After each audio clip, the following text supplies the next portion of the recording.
Over to you, ma'am. Anita, ma'am, you are there?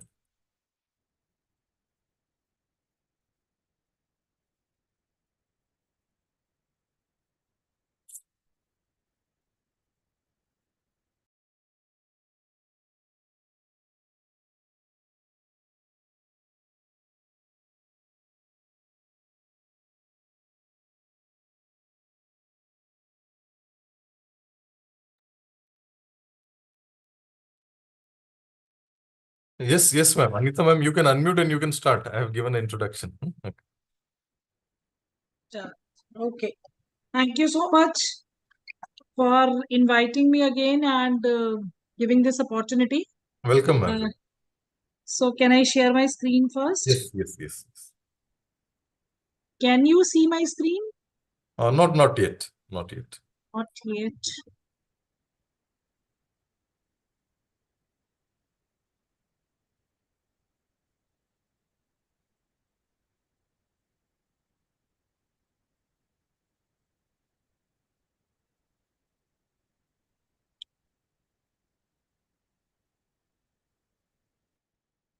Now? Yes, ma'am, we can see it now. Okay. Okay. So I welcome all the faculty members who are here to understand about the issue of embracing differences. Actually, I have been given the topic as student diversity and inclusion, but I've taken this liberty to extend the topic to the fact embracing differences and fostering equity. Because when we are talking about the diversity and inclusion, then diversity and inclusion is not possible without thinking about equity. So let us first try to understand what is the diversity for all of us. What kind of diversity you have in your classrooms, you can think about it. Maybe you are getting the students from the different backgrounds, from from the different states, students speaking different languages, students might be belonging to different religion, they might be coming from the different geographical locations, and so on. So lots of diversity can be there, and then the diversity can also be in terms of their intellectual abilities, their interest, their attitudes, their hobbies, and so on. So that means if we talk about the diversity, then four types of diversities are always found in our classrooms.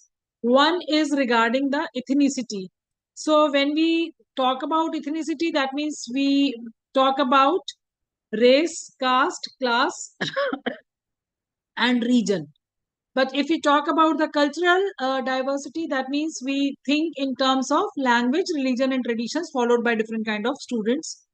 Then there are abilities. So there may be the children in the classroom who are super able. They have super abilities. They may have specific abilities. They may have special abilities. They may be in the category of the special needs also. And the last one, the category can be the gender. So we may have in our classrooms male, female, and the transgender, and so on.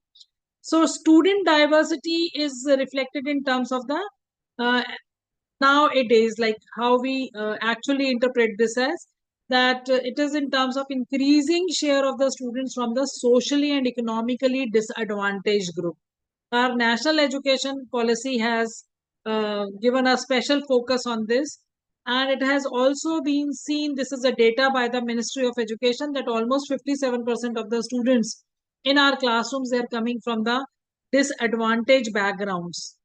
So we need to understand that when so much diversity is there, then what exactly these three terms mean to us. What is diversity, what is inclusion, and what is equity? So diversity is actually all about variety and the differences within a group or a system. So in the context of people and communities, diversity encompasses a range of attributes, which is including but not limited to race only. Ethnicity, gender, age, socio-economic status, abilities, cultural backgrounds, as we have seen through the previous slide and the picture. given there. If we talk about inclusion, then it is actually practicing and ensuring that everyone, regardless of the different background or the difference, individual difference, he or she should have the sense of belongingness to the system and is an active member of the group or the community. So that means an environment shall be created in the institutions to embrace the diversity and the values, where every individual can be given the opportunities to participate equally and respectfully. Equity is something which is beyond an equal treatment. This means that our aim should be to provide the specific resource, specific opportunity, and support to the person as per his or her need. So, based on the individual circumstances, we shall decide that what kind of special requirements are there for this person and what is best for us in our means, whatever best we can offer to that to make the person comfortable in our system. So equity the concept of equity is actually ensuring the fairness and justice by acknowledging and addressing the unique needs and circumstances of the individuals. But how to promote inclusion? So when we talk about the inclusion, understanding the terms is important, but the thing is that how to do the need analysis, what exactly we want to do. So I say that the first 5 strategies are required, 5 steps are required. First step is that we must know what our vision document about the national education policy says about this. So what is the vision and the philosophy of NEP 2020? Because we are now recalibrating our systems in alignment with the NEP 2020. Second is what is the legal mandate, what the legislation says, and what kind of acts are there, what kind of laws are there regarding the provisions for the special need people and the diversity also. Third is that if we have understood the policy, if we have understood the law, then where do we stand as an institution? So what is our infrastructural, some kind of need analysis is to be done. And in that need analysis, 3 type of analysis is required to be done. One is the infrastructural analysis. Are we able to cater to all sorts of people with according to their needs? Second is, does our administrative strategies speaks about our intentions about the equity and inclusion?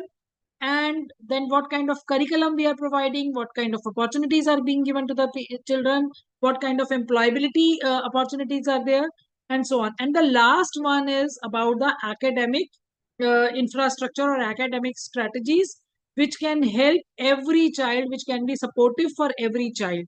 So, and what kind of resources are there, what kind of pedagogies are there, how we are enabling different kind of facilities for them. So all this has to be the part of the 5-step strategy. Now, the first thing is what is written in the national education policy. This is there is a quote by Desmond Tutu that inclusive, good quality education is foundation for dynamic and equitable society. So if we see the policy document, the very first line of national education policy says that education is fundamental for achieving full human potential and developing an equitable and just society. So equitable and just society is the first commitment laid down by the policy. And it also says that to promote national development, this is required. Providing universal access to quality education is the key to India's continued ascent. So our leadership on the global stage in terms of economic growth, social justice and equality, scientific advancement, national integration, and cultural perseveration. So it is made through it is made clear to everybody through very first paragraph that we are actually aspiring for an equitable and just society, and where everybody has access to education, but not only to education, to the quality education. So quality education does not only means the content and the curriculum, it also means that are we able to cater to the students according to their needs and their potential. Also, this policy's commitment, our commitment to the global education development agenda, which is reflected through the SDG goal 4 for the sustainable development. So India adopted SDGs in 2015, and there also we committed that we ensure inclusive and equitable quality education and promoting lifelong learning opportunities for all. And this has to be attained by 2030.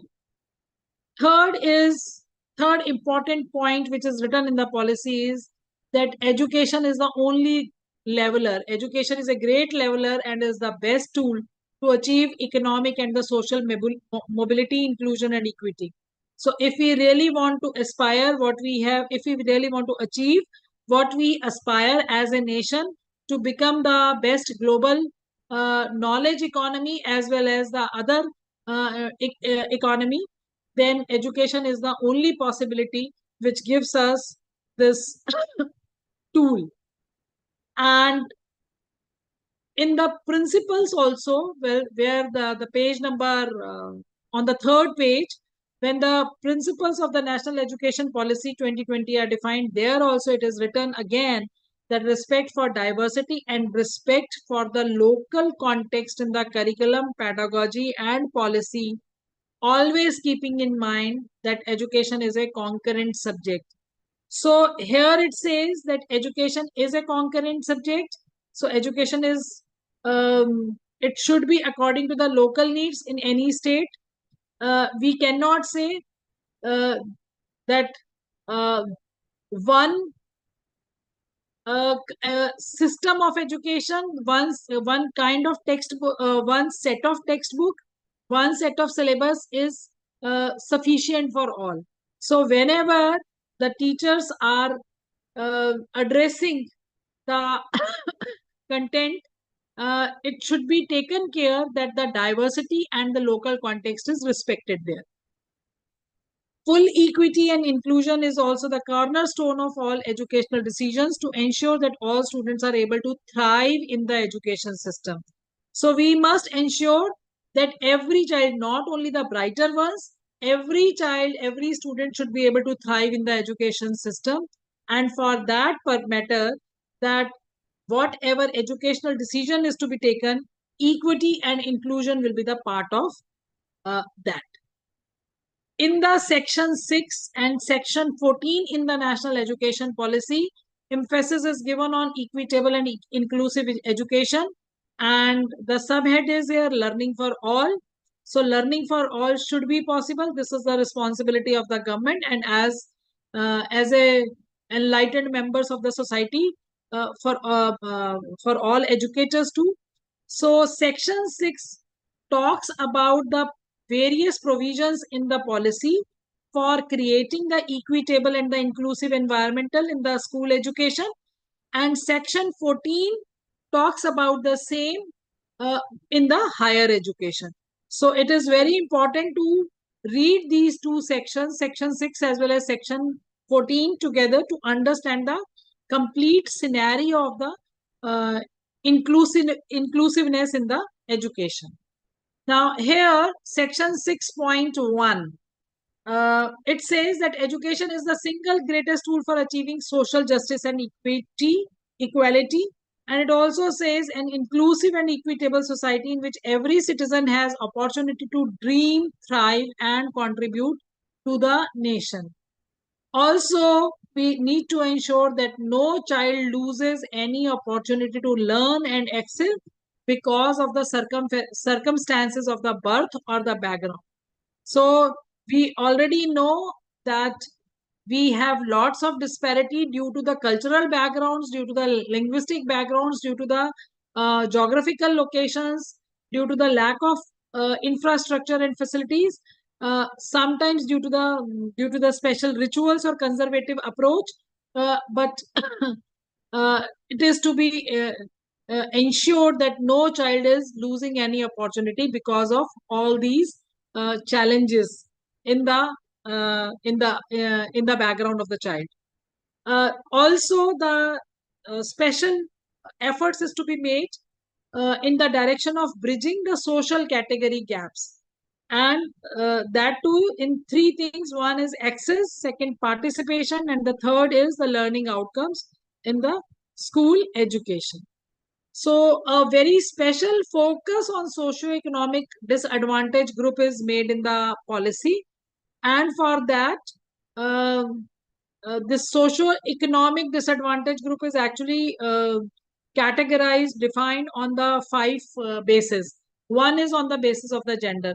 We know that in many parts of our country, still there is there is stigmas regarding the education of the females. Also, the education of the transgender. I remember 3 years back, there was a circular in the schools that how many children in your school, how many students in your school belong to the transgender category.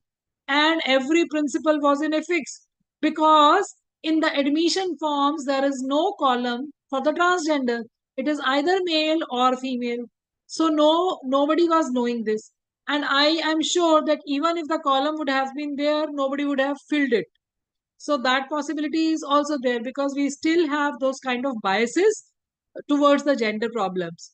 So gender identities is one part, and another part is socio-cultural identities. So this is a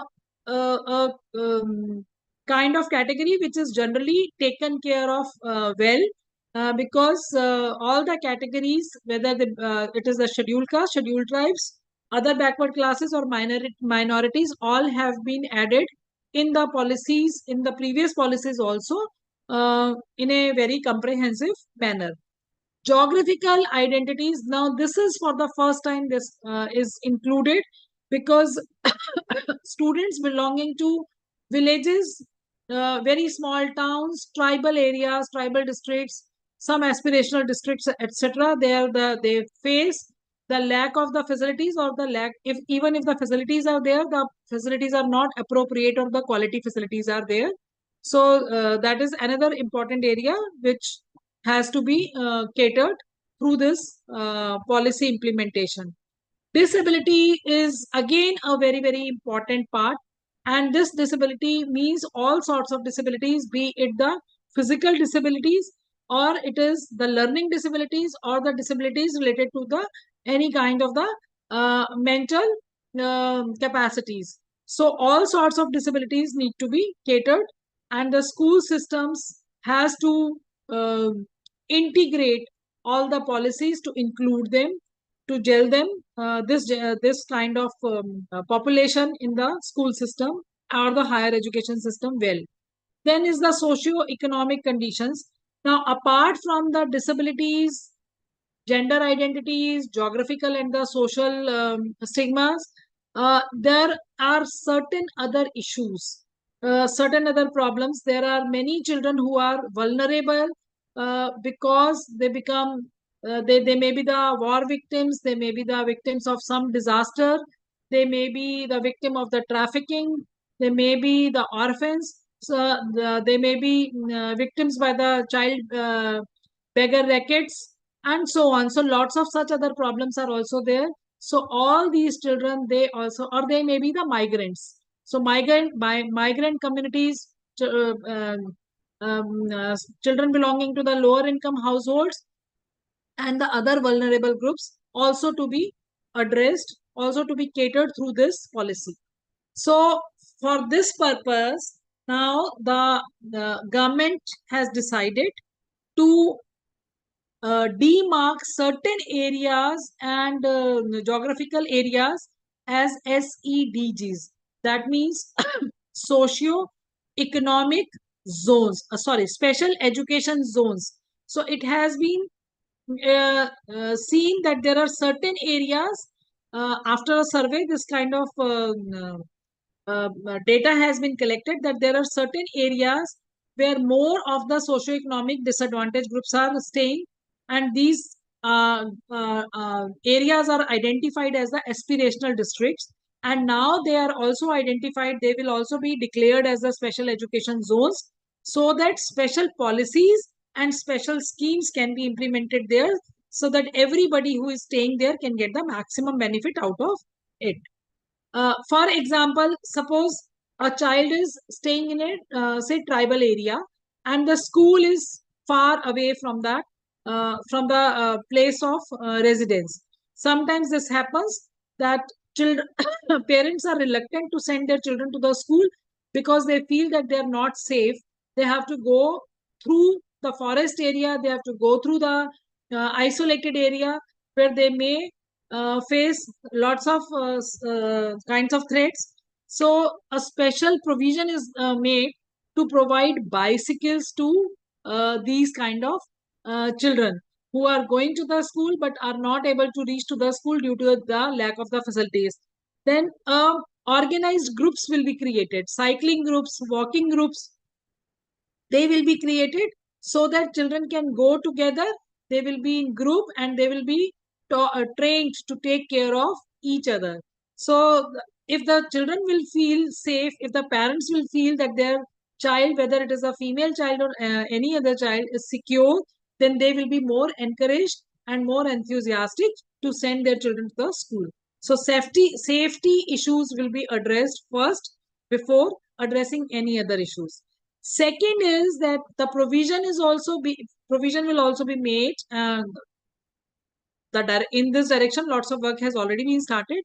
One-to-one teacher and tutor will also be provided in the cases where it has been observed, where it will be observed that the child is not in a position to reach to the school. So the reasons may be several, but this kind of provision will also be made. Peer tutoring, so peer will also be trained to tutor their fellow classmates, schoolmates, neighborhood child of their age group, and so on. So appropriate infrastructure for the schooling, suitable technological interventions will also be made to ensure access and particularly if the child is facing any kind of disabilities. So along with this, in this special section 6.5, when the government has given its commitment for the access to education and quality education to all, certain policies are made in the direction of catering all the people in the age group of 15 years to up to any age. The earlier programs, which were known as adult literacy programs, are now converted into Nav Bharat Sakshar program. And through the Nav Bharat Sakshar program, Government of India is trying to cater to the needs of every child who has dropped from the school, who is drop out, right from the age of 15 years, or who is not able to get any opportunity to go to any school or to any formal education institution. So from 15 years to any year onwards, 100 plus, or up to the life, all sorts of people come under the ambit of the Nav Bharat Sakshar program.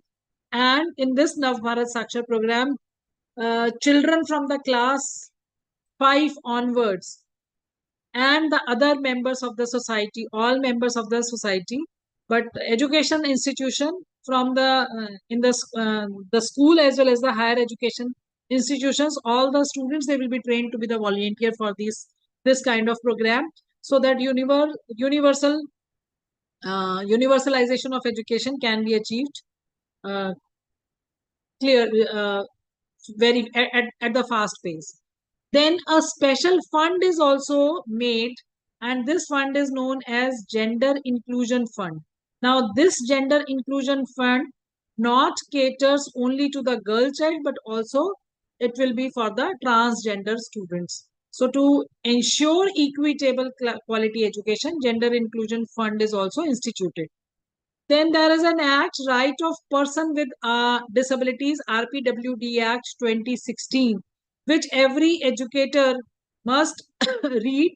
It is a small document and easily readable, but this document is going to give a very clear picture that how all the students, like what kind of disabilities are included, how the learning needs of the different students has to be catered in the school, how to adapt with the needs of this situation,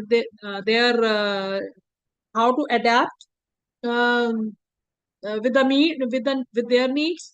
So this policy is actually it is in complete consonance with the provisions of RPWD Act 2016, and it endorses in consonance with the new education policy, and it also have the special recommendations for the school education and the higher education.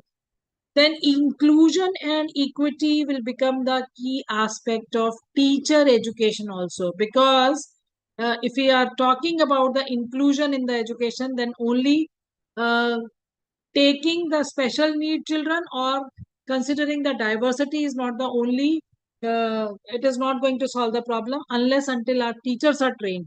So teacher education programs will also be restructured, and they will have the training modules for the leadership, for the administrative and the other kind of efforts which are required to meet these goals.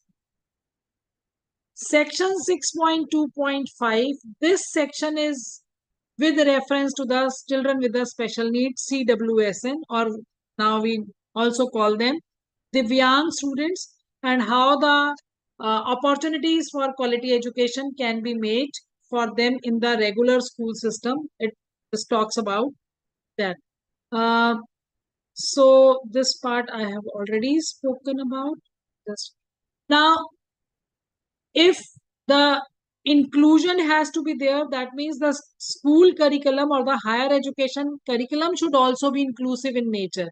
And when we say that the school curriculum is also required to be inclusive in nature, that means the whole school environment or whole higher education institution environment should emphasize on the values which are required to um, establish the inclusive system. So that means the values of empathy, tolerance, human rights, gender equality, non-violence, global citizenship, uh, inclusion and equity, all this should be there in the school or the higher education institutions curriculum.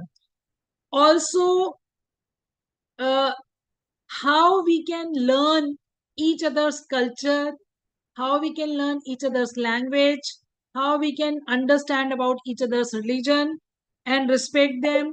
All this has to be the part of the school curriculum or the university curriculum, and more material and more opportunities to bring this kind of activities in the educational institutions culture shall be there. A bridge course can also be established. Now, let me just share with you that this concept of bridge course has been now initiated by the NCRT right from the initial years. You know that in the school, when the child goes to the school at the age of 3 years or the 4 years, there are three type of children who are going to the formal schools. First category of the children belong to those who have never been to any crèche or the play school or the Anganwadi or any other kind of setup.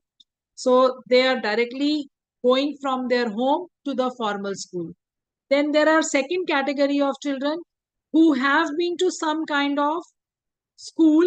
It may be the ashram shala, it may be the Anganwadi, it may be some kind of crèche, it may be some kind of play school, but not with the very professional trained teachers. So this is the second category. And the third category of the children goes to the school who have come from the good play schools where the teachers are professionally trained and they have fair idea of the child psychology and the educational psychology and so on. So that means right at the age of 3, there is diversity in the classrooms. And to address that diversity, NCRT has taken an initiative and they have prepared a special program which is known as Vidya Pravesh, readiness to go to school. In this Vidya Pravesh program, a special curriculum is made, and this is a 3 months curriculum. With this 3 months of curriculum, all the three category students, they will be learning from each other and they will be brought to the same level. So what will happen? That those who are coming from the very trained backgrounds, those children, they can also act as a peer educators. And for this 3 months bridge program, not only it has activities not only for the kids, it has the activities for the teachers and for the parents. So all stakeholders are part of it. And this is a very, this is an excellent initiative by the NCRT. Based on this, later on, NCRT has also now created the bridge courses for almost all classes. So if a child is, say, going from class 5 to class 6 and has some kind of uh, lack in, this may be the some academic lag also, this may be the cultural lag also, sometimes the understanding of the different type of setup is also there, because many students, they go from the primary schools to the secondary or the senior secondary schools.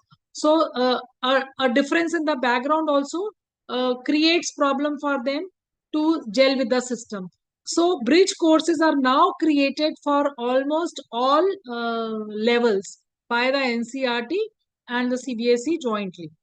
Now, second is providing socio-emotional and academic support and mentoring for each student through suitable counseling and mentoring programs. So, inclusiveness can come only when the care has been taken to, to address the social needs and the emotional needs also. Let me just share with you one example that this was almost 25 years back. I joined as a principal in a school, and there was a PTM, and one parent came to meet me regarding their child's progress. And during the conversation, both of them, they started blaming each other. Mother and father, they both started blaming each other, and suddenly there was a fight, and they said that, ma'am, please arrange for our divorce. So I realized that the problem is very rigorous, and how the child could study in this kind of atmosphere. If the emotional need of the child is not fulfilled, how he can go for the academic needs. So we created one program. We did one survey in our school that how many children are coming from the broken families, how many children are coming from the families where they have the single parent due to any reason, how many children are coming from the families where the family atmosphere is not very compatible or one of the parent has to stay uh, uh, away from the stay away in another city for the work, and so on. And we identified around some between 50 to 100 students. So we assigned 1 to 2 students to each teacher of the school, and we asked them that you adopt this child. The name of the program was Adopt a Child. And this adoption does not mean the legal adoption. This adoption meant that every day the teacher has to call that particular child just for 5 minutes and to ask them that how they are feeling. Are they facing any problem in the school? Do they require anything? Do they need any kind of help? So that a sense of belongingness can come in those children. And after a year, we found that there was a drastic change in the attitude as well as in the performance of those children. And in fact, they become so much socially and emotionally strong that they were able to help other children also. So this kind of counseling and mentoring programs also need to be there in the in the educational institutions if you really want to have the inclusive setup. Then also ensure that every faculty member, counselor, and students, they are sensitized over gender identity issues as well as the inclusion in all aspects. So there should be a strict policy of no discrimination, anti-harassment. All people, they must be aware of all the rules in these regards, and the institutions, they shall also create their own rules uh, to reiterate their intention and their philosophy of no discrimination and anti-harassment. Uh, Develop institutional development programs which contain specific plan for action on increasing participation from SETGs, including but not limited to the above items. So these are the provisions and the policies which I have discussed, and I also try to give you few examples along with that. Now, what the laws says, act says, and what is the legislation position in the case of disability? What is the role of RCI in education and rehabilitation? Let me just uh, um, focus on certain points here. Now, there is a current mandate of free and compulsory education for all children between the age 6 to 14 years. And this is according to the Right to Education Act, RTE Act 2009, under the Article 21A, which talks about the fundamental right, education as the fundamental right for every child. The provision is made by the RTE that there shall be a free and compulsory education in the age 6 to 14 years. And there shall not be strictly no rejection policy, or Sarv Shiksha Abhiyan has to be followed by the state governments as well as the central government. So this simply means that all children with the disabilities or from the disadvantaged groups has to be streamlined with the mainstream. So far, the acts which has been made in this regard are Rehabilitation Council of India Act 1992, Person with Disability Act came in 1995, then a National Trust Act 1999 came, and then finally the act which we are recently following and which is in place is Right of Persons with Disabilities Act 2016. This act was actually how this act came into the picture. Uh, the United Nations in the General Assembly on 13th of December 2006, an act UNCRPD was enforced. It was came into effect, and then it was adopted by the UN General Assembly, and it was also adopted by India with certain modifications. So we adopted and ratified the act in October 2007 and enforced it in 2008.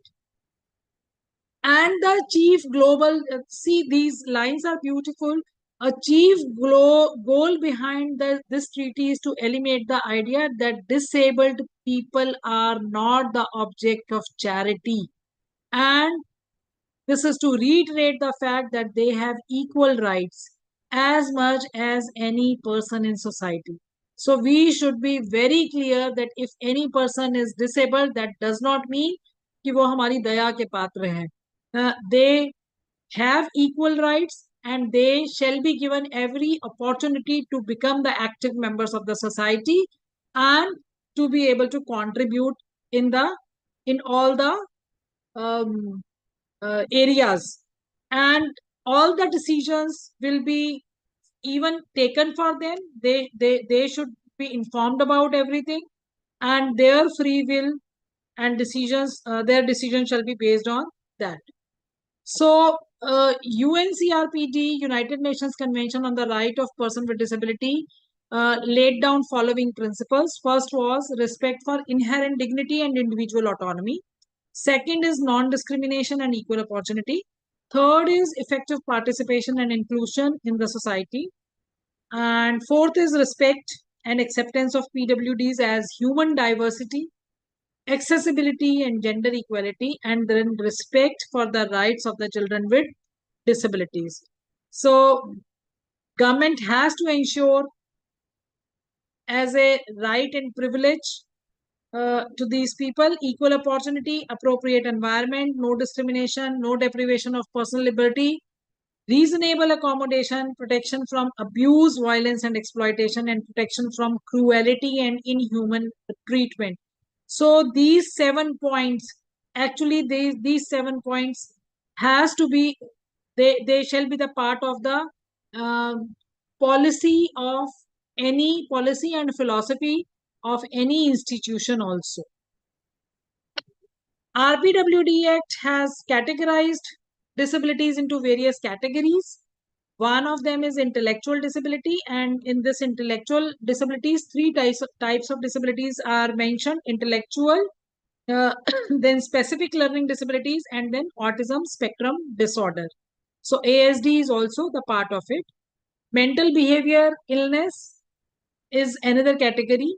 Third category is disability due to neurological conditions. So multiple sclerosis and the Parkinson is also part of neurological conditions.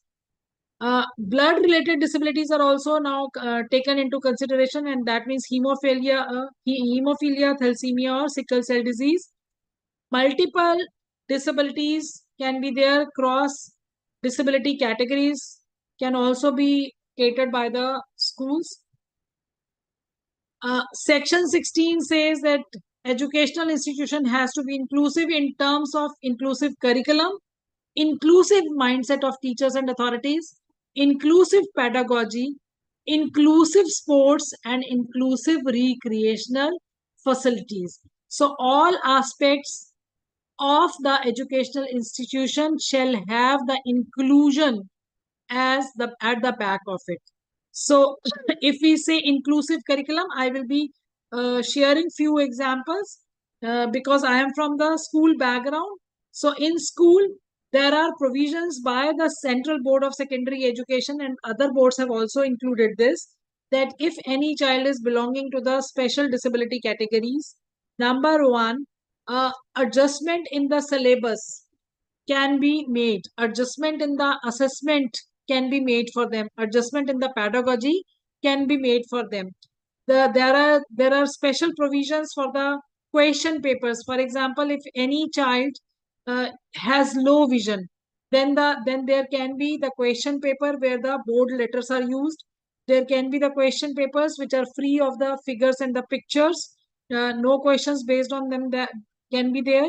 If any child is say suffering from any kind of intellectual disability or the ADHD or ASD and so on, so for those children there is a provision that they can uh, leave the main subjects like mathematics, science, and social sciences, and they can study the subjects which are more skill based. If they can adopt a particular kind of skill, for example, there is a provision that in place of these three subjects, they can go for music, they can go for painting, they can study retail management, they can study physical trainer, they can yoga skill trainer. So lots of such kind of courses are now available. CBSE has given a complete list for different stages. So till middle class, the school has the flexibility.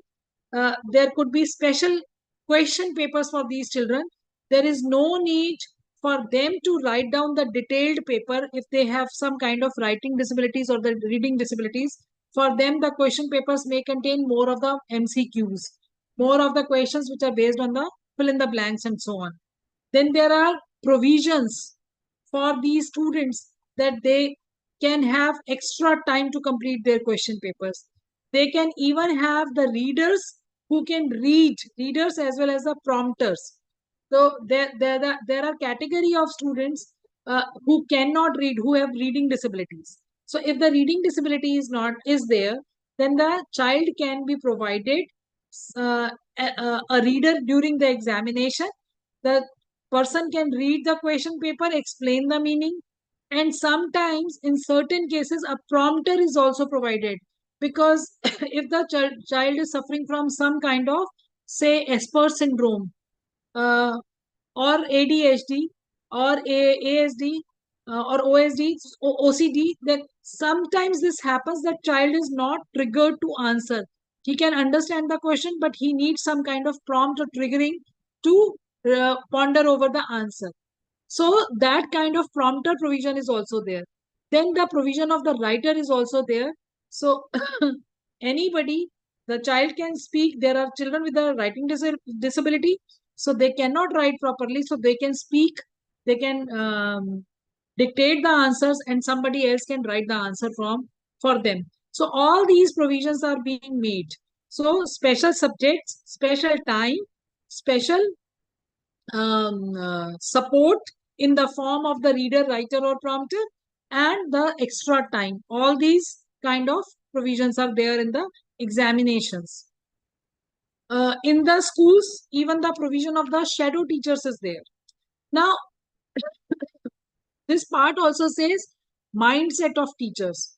So, if you really want to have inclusive culture in your institution, that means everybody in the institution, right from the head to the supporting staff, thinks the same way and respect it in the same way. So this means special training of every member of the institution, be it the support staff, be it the security, be it the reception or administration, be it the lab in charges, lab attendants, be it the school faculty members, be it the peer group, be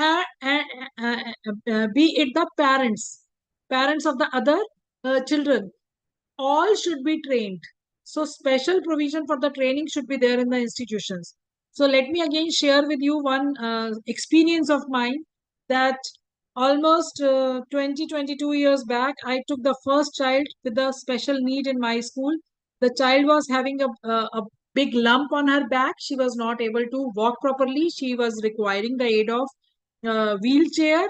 Also, the girl uh, was obviously the physical shape of the girl was uh, quite different because of that lump. So the mother of that child, and she was belonging to the single mother. So when that mother met me, she said that my child does not have any right to get the education if she is facing some problem. I said, I will be taking your child. That child was in the class 4th at that time, and after a week, I got complaints from the parents that why my child is sitting with this child. I am paying the fees of a public school. So I have not sent my child to the school to see all this. So they did not wanted to actually accept the harsh reality of the life. uh, Anybody can have any problem, but I bide the time from the parents. I said, okay, I agree with all of you, but right now I will not be reflecting over it. We will meet after 15 days and let me see how we can sort out this problem in the 15 days. Then we discussed with our faculty members, and we decided to train the whole class, the peer group of that child, and we assigned them different responsibilities. First, we talk about the special need the child has, the special problems the child is facing, and how they can assist in those problems. And then we assigned special responsibilities to every child. One child was given the responsibility to take care of the incomplete work. One child was given the responsibility to take care of the child during the recess time. Somebody was asked to have lunch with her. Somebody was asked to see that how the child can board the bus, or how the child is reaching to the class in the morning. If the child has to move to the other classes, other rooms, other activity rooms, then how it, so every child has been assigned a different responsibility. Now when the children, they felt that they could be of some help to somebody, the kind of enthusiasm they have shown and the kind of confidence created in them, and parents after a week, they shared their stories with their parents, that how they are able to help a child.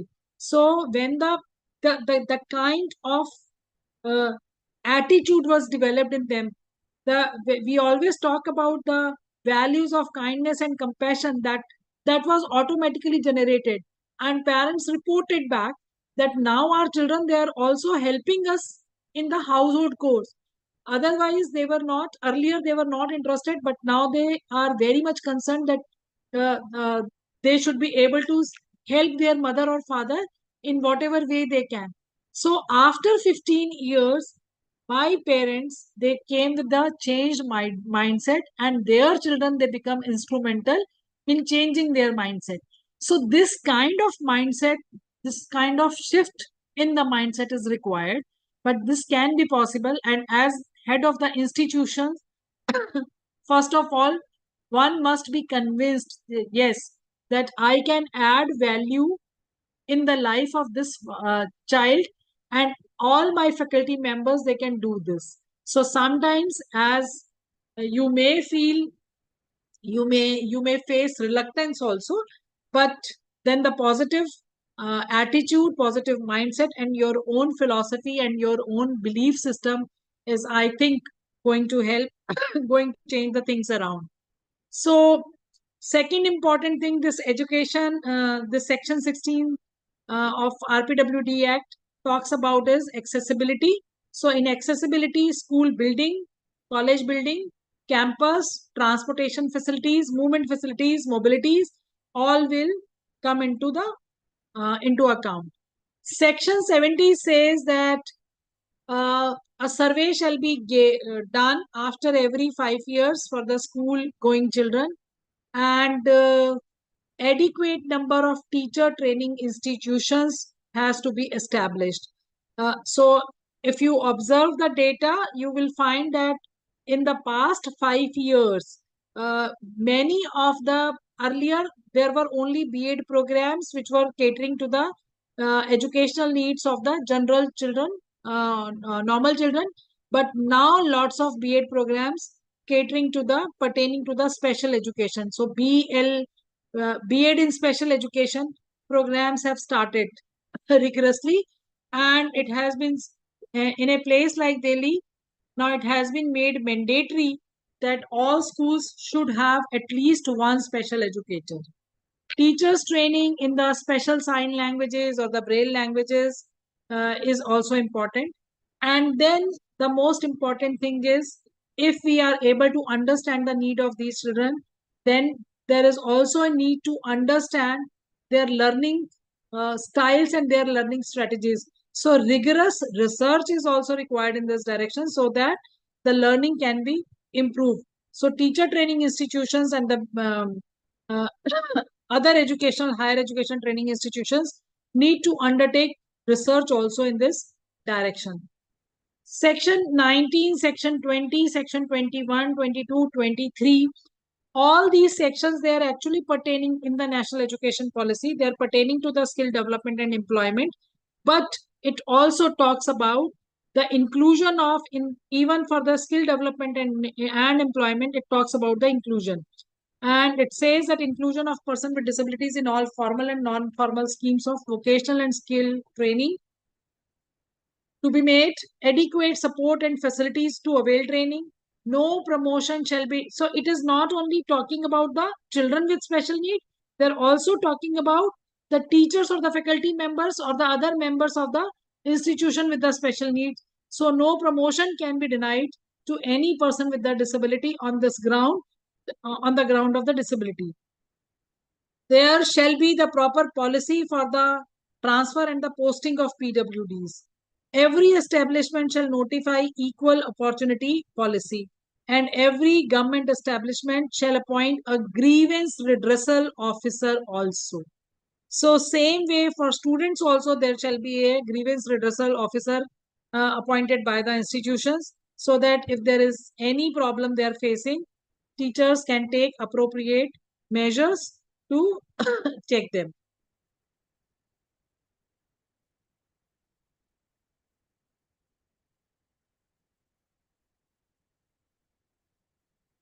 Then section 24 to 30 talks about social security, health and rehabilitation. And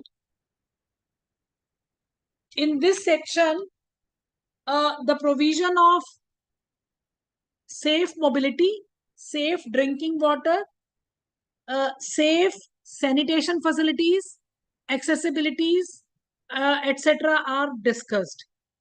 Sometimes it has been seen that even the basic facility like washrooms are not proper in the institutions. Suppose if some person is using the wheelchair and if the door size is small, or if there is not a proper handle to for the support, then the people are not able to take care of, people are not able to use the facilities of uh, uh, proper like uh, sanitation. So for that also the provision is required to be made.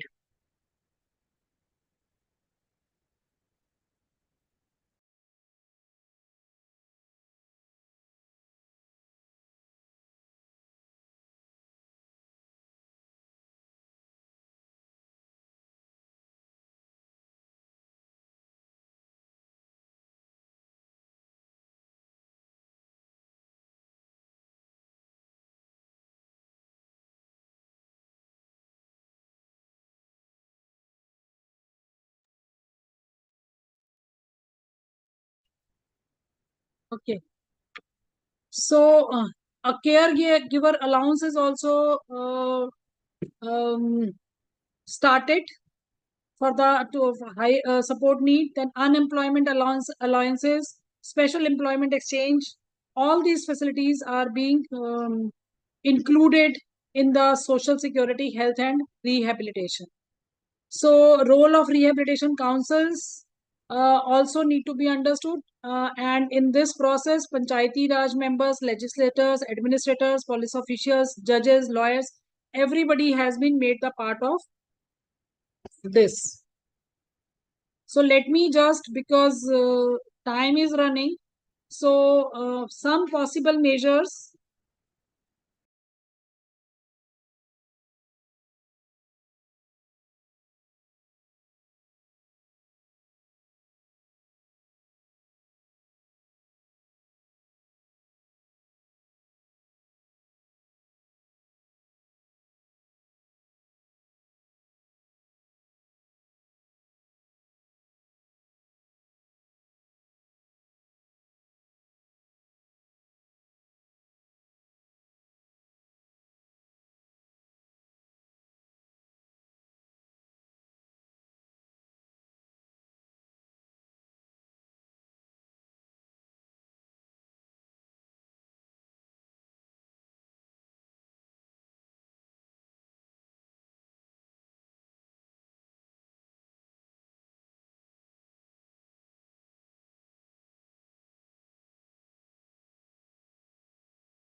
Okay.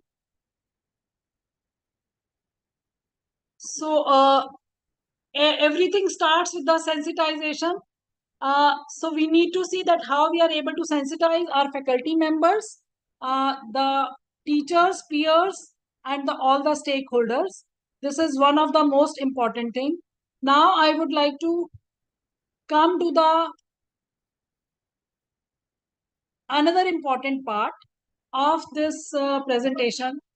When we say that there is 5 steps to make our institutions properly inclusive in nature.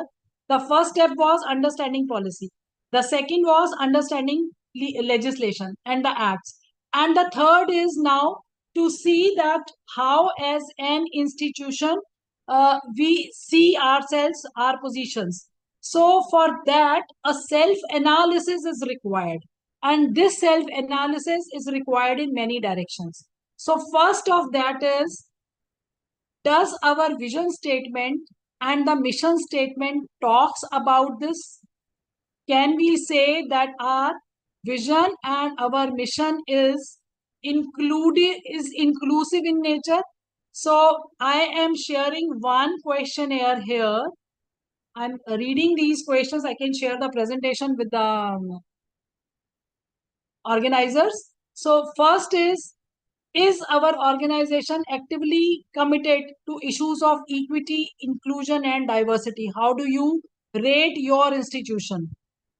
If you have to give the rating on 1 to 5 scale, then you will say yes, no, somewhat, don't know, or not applicable. So just keep on doing the self-analysis regarding your own institution. Second is, our mission and vision statements include references to our goals or equity, inclusion, and diversity. I would request all of you, let us take a 5 minutes pause. Please write down the vision to understand. You consider yourself as head of the institution and write down the vision statement for your institution, so that this vision statement reflects your intention, the philosophy of your institution, your commitment towards the inclusion. Please write down take 5 minutes, write down the vision statement, considering yourself as the head of the institution or as a committed member of the institution. Write down the vision statement which can speak about your commitment, which can show your commitment towards inclusion.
So are you able to write down?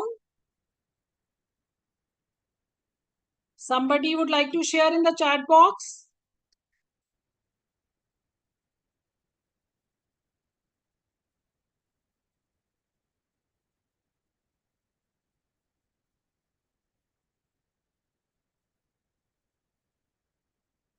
You have to write a vision and mission statement, including the words equity, inclusion, and diversity.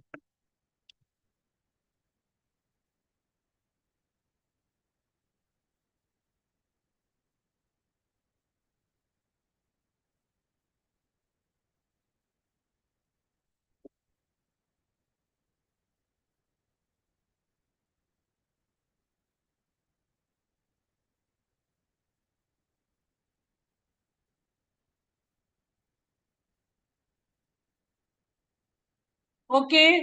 Let me just take another question. So I think you will have then fair idea. First question was, our organization is actively committed to issues of equity, inclusion, and diversity. So you have to answer in yes, no, somewhat, don't know, or not applicable. Second is our mission and vision statements include references to or goals on equity, inclusion, and diversity. So I asked you to write down your vision statement, but I could not see a single statement on the chat box. I think this is the fourth session I am taking, and this is for the first time that I'm not able to see any single statement here on the screen. Third is the principle of equity and inclusion are embedded in our mission and core values. So you can write down for your own institution that does your institution's core values include the principles of equity and inclusion. We have resources dedicated to equity, inclusion, and diversity issues, including professional development for manager and staff. How do you rate? And the last part in this is regarding the vision, leadership, and messaging. Our equity and inclusion values are reflected in our internal and external communication. Do you do this that whenever you prepare for any program, suppose you have to organize an event, then while organizing that event, how do you plan that the people from different backgrounds are able to appreciate that event? People from the different kind of abilities are getting chance, or different kind of interest are getting chance there.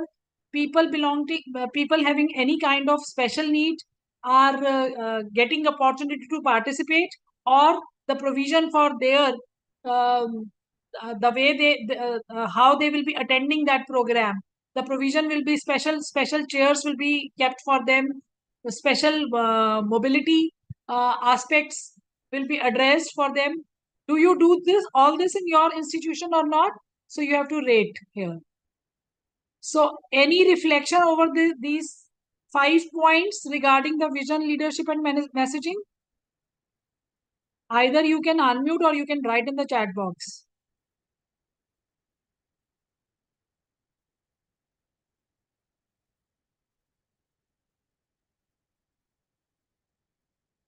Okay. So let's move to the next one.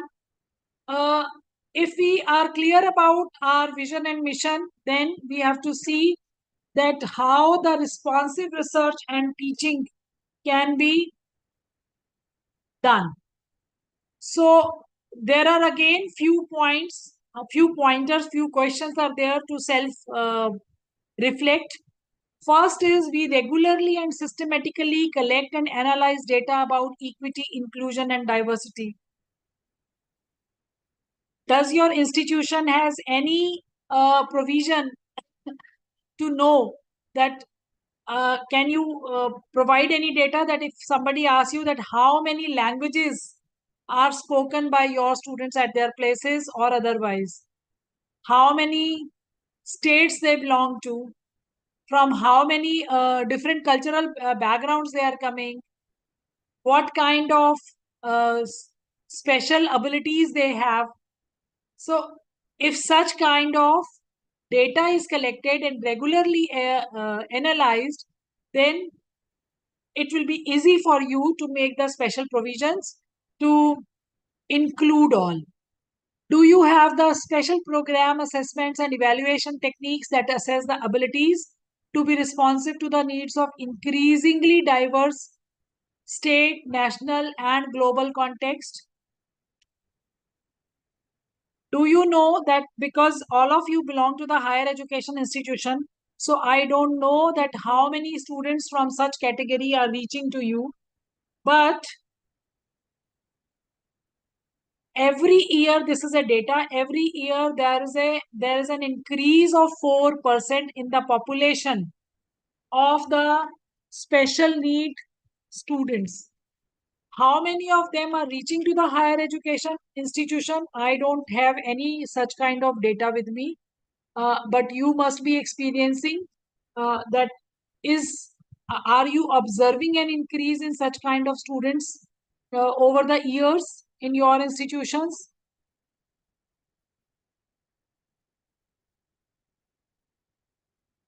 Then can you say about your institute that we actively develop resources for supporting our equity, inclusion, and diversity needs? Can you say that our manager and staffs are familiar with our internal data gathering and analysis process, which is relevant to the equity, inclusion, and diversity? Can you say that the new developments which are happening and the new research, so new researches which are happening in this field are the part of your libraries, your resource centers? Can you say that some kind of innovative practice has started by your institution to address the issue of equity and inclusion? Maybe in the form of, this may be at the workplace, this may be for the curriculum development, this may be for the teaching learning practices. So innovations can be made in all directions.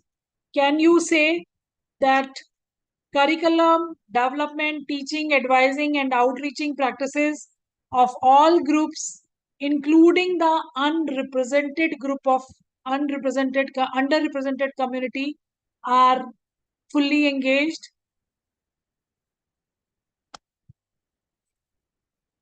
So you need to, I have here several forms. These forms are pertaining to all types of all angles of the institution. How you can do the infrastructural analysis, how you can do the administrative strategical analysis, how you can say that you are creating or expanding the pathways for the access and success of your students, how you are able to create a supportive, engaging, healthy campus climate. So all these things need to be brainstormed. Okay. I have a question for you here. Brainstorm your vision. Begin by looking ahead 3 to 5 years and envision your division or department's long-term hopes and ideals in relation to equity, inclusion, and diversity. This question requires a kind of thinking about if we are successful in advancing equity, inclusion, and diversity in our mission programs and service workplace and workforce, what would that look like 5 years from now in research, in teaching, in public services, in expanding pathways to access, and in fostering and engaging healthy campus environment? So please think about 5 minutes that after 5 years, what do you think? What kind of progress you would like to see in your institution as workforce, as a workplace, both ways?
Yes, ma'am. I have made you a co-host. Now you can unmute yourself. Anita, ma'am.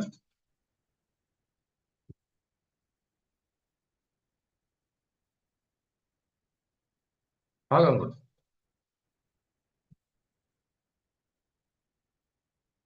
ठीक ठीक ठीक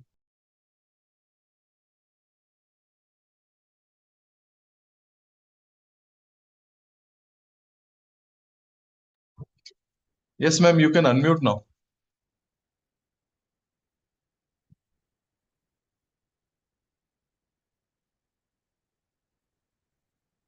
Two Anita Sharma name were there. So I have made you a co-host now, ma'am.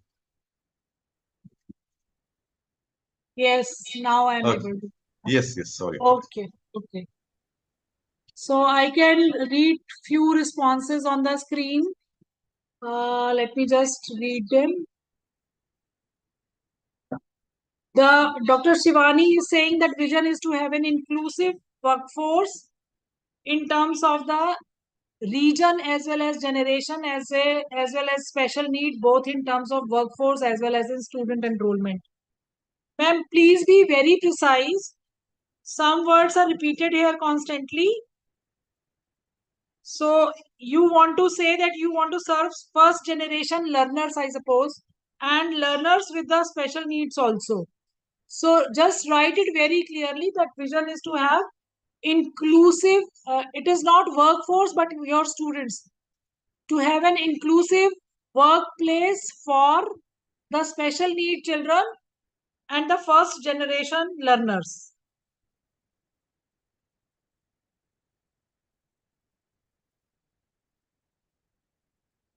So our vision statement should be very small, crisp and clear.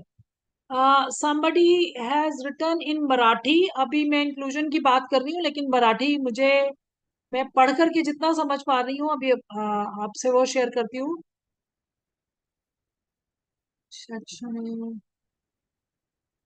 क्या आप कुछ ऐसा कहना चाह रहे हैं कि जो आपके वीक स्टूडेंट्स होंगे उनके लिए आप स्पेशल प्रोविजन, स्पेशल क्लासेस लगाएंगे ताकि एकेडमिकली उनको अपग्रेड कर सकें?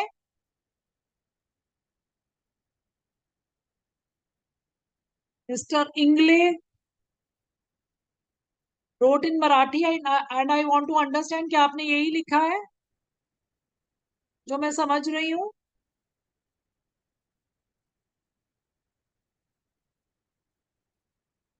Okay, thank you so much. So I have understood rightly.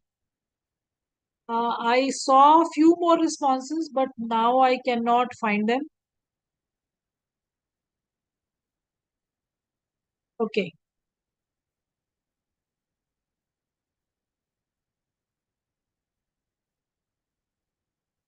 I'm again sharing my screen. Just a minute. Fine. So whenever we write vision statement, there are two words I have used, vision and mission, and these two words are interchangeably used. So whenever you have to write the vision statement, always write long-term goal. That means what you perceive after 5 years. And when you have to write the mission statement, then always write the short-term goal. That means this may be the goal for this year only. So the statement by Dr. Shivani says that they would like to cater to the first generation learners and learners with the special needs this year. So if it is for this year, it is a mission statement and not the vision statement. Now, vision statement would be that during the span of 5 years, if you are catering these children with the special need, how do you see them uh, as future workforce? Okay, so you need to think bigger.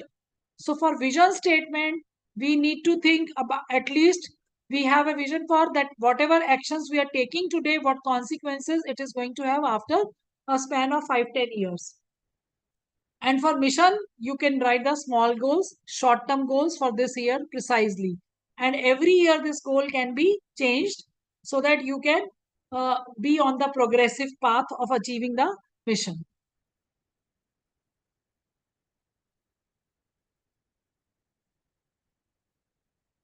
So every institution should have a goal development worksheet. And this goal development worksheet is actually to make the strategic plan. So whenever we have to make the strategic plan, we should always prioritize that what we are trying to address. So here in this case, if you are talking about the diversity and inclusion, so first of all, you need to identify that what are the needs, what are the challenges, and that what is the direction which you would like to pursue in the light of those challenges and those needs in your institution. For example, say I could see here right now 66 participants. Okay. Now, some of you may be coming from the institutions which are in the tribal area. Some of you might be coming from the institution where the girl education is not given due weightage. So, for a particular institution, the goal, the vision can be to, the mission can be to include every girl child of that area in the higher education institute. है ना? To bring them to the higher education institute and to provide them the right kind of education, appropriate education. But if somebody is in, say, tribal area, for them the goal might be different. Maybe they would like all of the tribal people to come to the institution, but to acquire certain skills which can help them to have their sustainable living.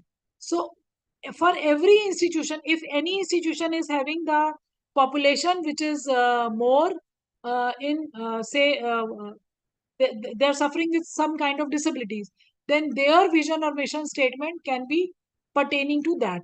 So everybody as an institution try to find out what their needs are, what their challenges are, and then accordingly what shall be the future course of action. Then once you know the need, once you know the challenges, then the relevant factors and assumptions is the second thing. So this means that what could be the resources around you which can help you, who could be the community people who can help you in achieving your goals. So who could be the resources within the institution who are more committed to this kind of cause. So lots of factors can be there. Then what kind of special trainings are required? The trainings for the faculty members or the trainings for the students. The trainings which we are required are the trainings designed by us, matching to the needs and the aspirations of the students or not. So these relevant factors and assumptions shall also be sorted out. Then what will be the strategy?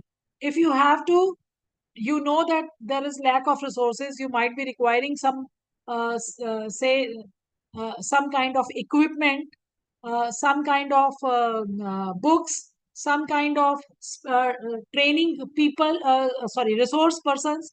So what kind of strategies you will adopt to accomplish these goals, how you will be working stepwise over this. And with with each strategy, according to sorry, for that particular strategy, what is the deliverable? So what you want to achieve after adopting that particular strategy, that also need to be sorted out. Now, India has also started an Accessible India campaign, which and this is also the part of the strategies for inclusion by the government of India. As I said in the beginning, that if we really want to have an inclusive culture in the country, then we need to think from all dimensions. So we need to think about their needs. We need to also think that what kind of infrastructure is required, infrastructure within institution, infrastructure outside the institution. You might have observed that nowadays, that if you are going to the airport and somebody, and this has been informed to the airport people that somebody is suffering from a kind of disability, then they make special provision. This may be the provision of the wheelchair, this may be the provision of the ramp, this may be the provision of the lift. In every educational institution also these kind of provisions are required. So Accessible India campaign is actually to ensure that what kind of schools should be there to make education accessible to the children. So school itself or the college itself has to be accessible in the sense that there should not be any problem of sorry movement there. In one of the colleges of Delhi University I visited, and I saw that on every door, be it the library or the principal's room or the washroom or some lab, at every place there was a special QR code. So I inquired from the principal that why these special QR codes are pasted everywhere. She said that we observe our NCC teacher, she is visually impaired, and she realized that college campuses are always big, and it is difficult for the visually impaired students to reach to the right kind of room where they want to. So the moment anybody who is visually impaired enters from the gate, they design a special app, and they can download the app, and with the help of that and by counting the number of steps and the direction it is the app is indicating, they can reach to that particular room. So special QR codes are there in that app, and on clicking to those QR codes, they were able to reach to the particular, and the app was also the speaking app. It was not that they just have to click with the help of eyes. So this kind of special initiative was taken by one of the teachers, and they were able to make campus accessible for all visually impaired students, for all visually impaired people, and not only for them, even if some new person is entering into the college, then the new person also needs help to identify the right venue where he wants to reach. So the app and the QR codes were helpful for everybody. So the in the Indian government also this initiative was taken that a guidebook is developed by the UNICEF and make school accessible to children with disabilities in partnership with the Department of Empowerment of Person with Disabilities, Ministry of Social Justice and Empowerment, and Samarthyam, a civil society organization. So UNICEF, ministry, and a civil society organization, all three collaborated over this, and they prepared a guidebook. In this guidebook, uh, first is the partnership. This involves access situational analysis of the school. So schools were studied that what kind of buildings they have and what kind of provisions need to be made. On the basis of that, the guidebook is created.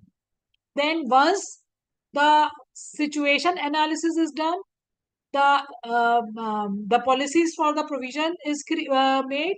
After that, it has been observed that what kind of capacity building workshops are required. Now, these capacity building workshops for whom? Not for the teachers or the school authorities, but for the people who will be engaged in the civil work, and they will be the master trainers, because the way the roads has to be built, the way the school gate has to be there, the way the entry gate has to be there, the way the ramp is to be created in the school, the way the school uh, stairs has to be there, the school washrooms has to be there. So for all this, a special capacity building is required by those people who will be engaged in those work. Then once the access is there, situation analysis is there, capacity building is there, infrastructure is created, then the awareness generation and sensitization program for the future functionaries also needs to be created.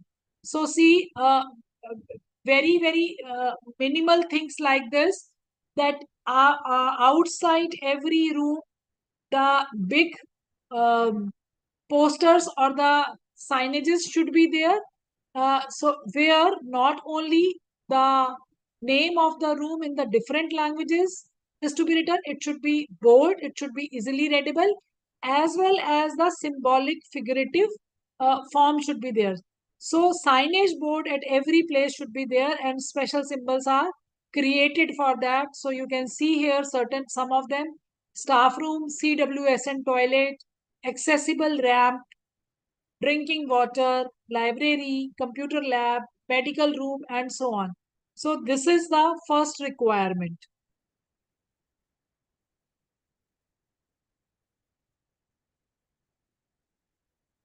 Now, certain schools were studied, and it was found that major barrier in approaching the school was the garbage collection outside the school entry gate. It has also been observed that the ground level difference is there. So roads are not smooth. So entry from the gate to the school is not smooth. Door size is not small. Door size is not proper. Lack of tactile warning and guiding tiles at entry and pathways. Then speed limit signage is very important near the roads, especially on both sides of the road near the school entry or exit gate. And uneven steps risers at main entry door steps. So all these barriers need to be removed, and then government started working after finding out the problems. Government started working over this, and they've started sending the guidelines to the schools that in each school or in each higher education these kind of. So I'm showing you one of the provisions which are listed for the corridors and the staircase.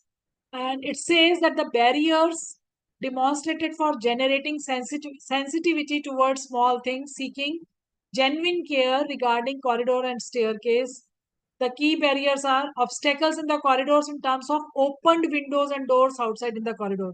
So if some room is opening the window in the corridor, so it is quite possible that if the person is not self-dependent or require support, may hurt by the open with these open windows.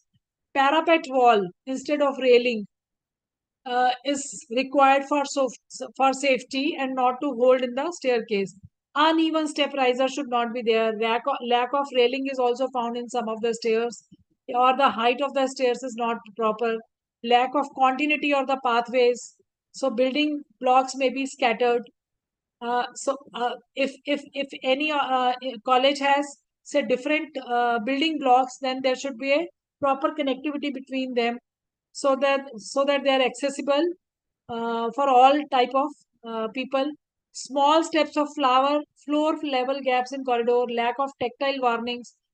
Bala is a very special initiative of the Gujarat. Gujarat added buildings as the learning gates. So they said that this Bala shall be adopted by all the higher education institutions, sign language charts in common areas, and braille text or the tactile based posters and the informations can be outside the rooms, toilets, and drinking waters. At certain places, it is observed that ramp is there, but if the ramp is without railing, then the ramps are not safe. So this is not done.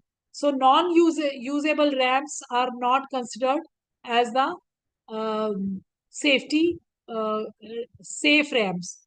So then lack of pathway, sand pits and loose sands at the starting point of ramp is also observed. So this should not be there because this may hurt. If the ramp is there, railing is also there, but the sand pit is near the point of ramp, that it is quite possible that the person from the wheelchair may hurt himself or may fall down. Insensitivity towards usability of ramp. Ignorance of norms for the ramp railing heights, width and slope. So even the ramps has to be made with the proper guidelines. The exact height, width and slope ratio is to be followed. So standard guidelines are made, and these standard guidelines are to be followed by the while making any building. And if the old buildings are there, then how those old buildings can be modified, the guidelines for that is also available. Now, if we talk about the classrooms, then in the classrooms, apart from the mobility, another important thing is that are the classrooms equipped with the kind of technology and the softwares which are required. Interactive classrooms can be there. Apart from the green boards, smart boards can be there. Proper mattresses can be there in the schools. This is for the actually Pargana schools. Sitting arrangement should also be proper. Sitting arrangement should not be such that it is like obstacle for anybody. Then small door sill. For toilets also, I have shared with you that a proper um, signage should also be there. Then dump bucket and sweeping tools should not be there. Uh, Lack of uh, a standard dimension for the CWSN toilet is prescribed, and this dimension is 2 meter by 2.2 meter by 1.5 meter turning space. Because if somebody is using wheelchair, then for the wheelchair, not only the broader doors, but the turning space is also required. The door opening out and door handle and switchboard lights, L shape, U shape, grab bar, etc. has to be there. So all the institutions has to follow these guidelines while making their building structures. Apart from this, the syllabus, how the syllabus are adjusted, do you have any uh, special relaxation for the students while taking examination, special way to access the library, special timings to access the library, uh, all these kind of things should be there. Special classroom strategies are also required sometimes, because uh, in your case, when the students are coming to the higher education institution, they have already crossed the hurdle of 16 years and have attained a benchmark. Lekin, but in the schools, uh, right from the beginning, lots of adaptability, lots of adjustments in the teaching pedagogies also need to be made. And sometimes it is also um there that it is not possible to cater to the needs of the children in the regular classroom timetables. So, special timetable is to be prepared, special activities need to be prepared, special pedagogical style needs to be maintained, special volunteers has to be engaged to help those children. So, lots of such problems are there. Uh, um, in nutshell, I feel that diversity will be there. Diversity was always there. Diversity will always be there. But now we have started understanding that diversity with respect to not only the culture, language, region, and religion, but also with respect to the special type of abilities or disabilities.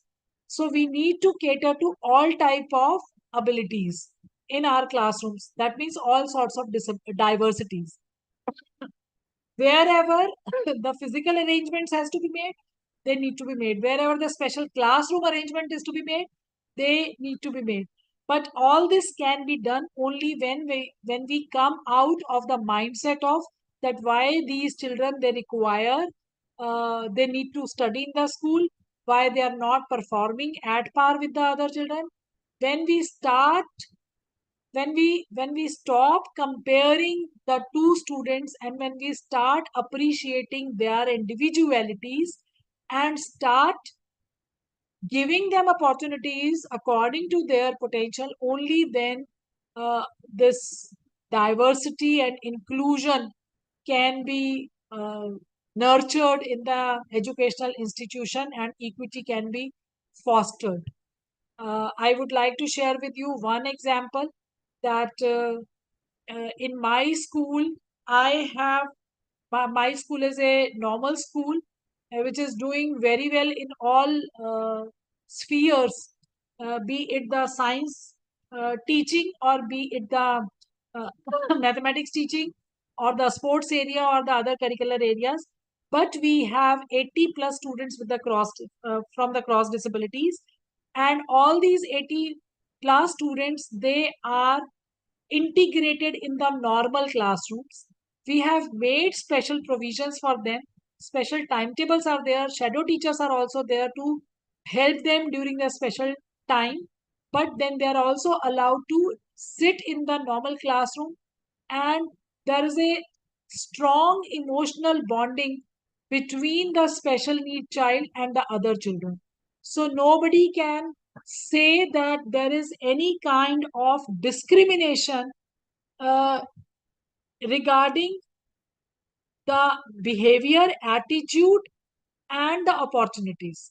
So all type of children are getting all type of opportunities to participate in all sorts of activities. So we adopted a group of 13 children from an NGO which was catering to the visually impaired children. Our teachers trained them in the special yoga skills. Now, it is quite impossible, it is sometimes impossible to imagine that the visually impaired children are performing the acrobatic yoga or the rhythmic yoga because they are not able to see each other. They are not able to take, they are not able to understand the various yogic positions in the way the visually uh, paired students, the visually enabled students can do. But we prepared this team of 13 students, and they did so well that they got opportunities to participate at various TV channels, and they were identified as the Asia's first team of visually impaired students who can perform acrobatic yoga and the rhythmic yoga. So what happened in the beginning, the task seemed to be difficult, but when the first step was taken, some initiative was taken by the students. They felt encouraged that somebody wants to teach them something. And then along with the yoga teacher, other teachers, they also started participating in helping them. And the team emerged as a very strong team. Now, when this team emerged as the star performers on various channels and the Asia Book Record holders, then the students, they shared with me that, ma'am, we were always like the abandoned children of our families. Our parents never introduced us to other family members, to our cousins. Nobody wanted to talk to us. Sometimes all of them, they were staying in a hostel. Sometimes during the summer vacations also, they were not invited to come back to the family. But when they performed and when they were identified as the star performers, they said that now this time when we went back to our houses, our friends and family members, they were recognizing us, they were respecting us, they wanted to share, interact with us, and some of them, they have brought their friends also, and they shared their sentiments that we want to learn from you, so kindly teach us these yogic skills. And we said that we teach, but we don't teach without charging the fees. So that means the one skill which was started, which we started as an experiment, that one skill has become a life surviving skill for them. They became independent, and all of these children are now doing well, very well. So I think your uh, influence, you teachers can influence eternity. It is not said otherwise. You can always touch the lives of the others. You don't know what you are doing and how you are enlightening. And with the help of, after looking at the group of these 13 people, many more were encouraged and they started doing. And now one of them, they have now landed up in the good government jobs also. They're pursuing good courses in the universities. So I always feel happy to see that. But the most happiest part is that these students, these children, they are able to get that respect in the society which they were deserving. They were able to get that recognition in the society which they were deserving. And if you ask these children to take the life skill sessions, their sessions are amazing. They're able to change the mindset of the whole audience sitting in front of them. So all of you can do this. We just have to be self-aware, self-conscious, and consciously do this. Thank you so much.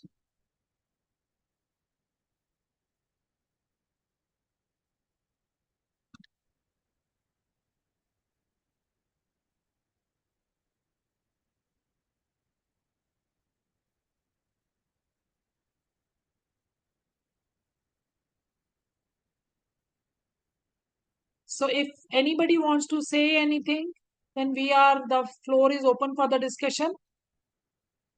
Any reflection, any question?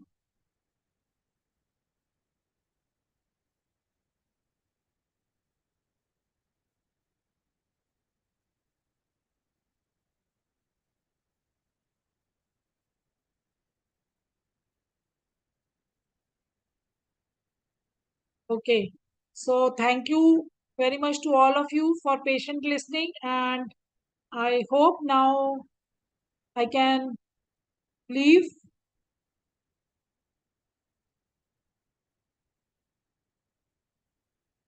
Thank you so much.